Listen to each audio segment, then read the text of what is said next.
"Come, sir," said Comminges, "make haste, you must obey the king." "Sir," said Broussel, "I am in bad health and cannot give myself up a prisoner in this state. I must have time." "It is impossible," said Comminges, "the order is strict, and must be put into execution this instant." "Impossible," said Lauviers, "sir. Beware of driving us to despair." "Impossible," cried a shrill voice from the end of the room. Comminges turned and saw Dame Nanette, her eyes flashing with anger and a broom in her hand.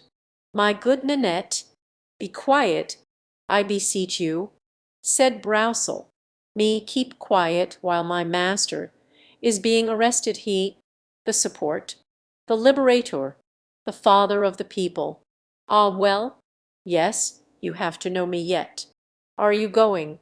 added she to Comminges. The latter smiled.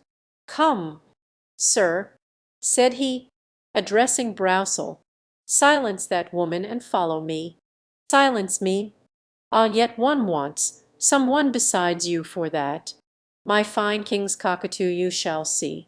And Dame Nanette sprang to the window, threw it open, and in such a piercing voice that it might have been heard in the square of Notre Dame, "Help!" she screamed.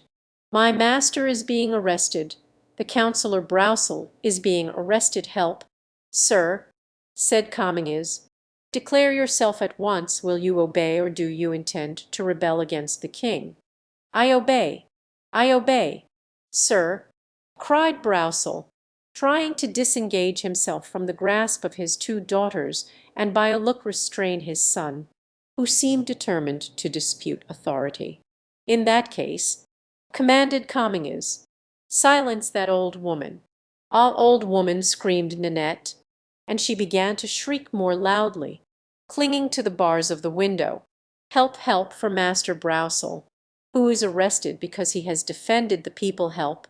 Comminges seized the servant around the waist, and would have dragged her from her post, but at that instant a treble voice, proceeding from a kind of entresol, was heard screeching, "Murder, fire, assassins, Master Broussel is being killed, Master Broussel is being strangled."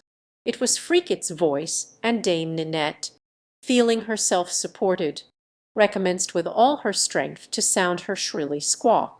Many curious faces had already appeared at the windows, and the people attracted to the end of the street began to run, first men, then groups, and then a crowd of people hearing cries, and seeing a chariot they could not understand it, but Fricot sprang from the entresol on to the top of the carriage. "They want to arrest Master Broussel," he cried. "The guards are in the carriage, and the officer is upstairs." The crowd began to murmur and approached the house.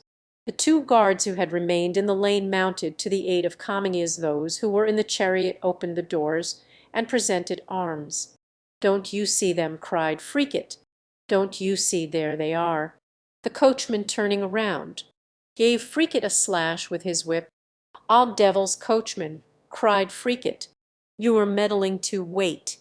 And regaining his entresol, he overwhelmed the coachman with every projectile he could lay hands on. The tumult now began to increase. The street was not able to contain the spectators, who assembled from every direction. The crowd invaded the space which the dreaded pikes of the guards had till then kept clear between them and the carriage. The soldiers, pushed back by these living walls, were in danger of being crushed against the spokes of the wheels and the panels of the carriages. The cries which the police officer repeated 20 times in the king's name were powerless against this formidable multitude, seemed, on the contrary, to exasperate it still more when, at the shout, "In the name of the king," an officer ran up, and seeing the uniforms ill-treated, he sprang into the scuffle sword in hand, and brought unexpected help to the guards. This gentleman was a young man, scarcely 16 years of age, now white with anger. He leaped from his charger, placed his back against the shaft of the carriage, making a rampart of his horse, drew his pistols from their holsters and fastened them to his belt, and began to fight with the back sword, like a man accustomed to the handling of his weapon. During 10 minutes he alone kept the crowd at bay. At last Comminges appeared, pushing Broussel before him. "Let us break the carriage," cried the people. "In the king's name," cried Comminges. "The first who advances is a dead man," cried Raoul, for it was in fact he, who, feeling himself pressed and almost crushed by a gigantic citizen, pricked him with the point of his sword and sent him howling back. Comminges, so to speak, threw Broussel into the carriage and sprang in after him.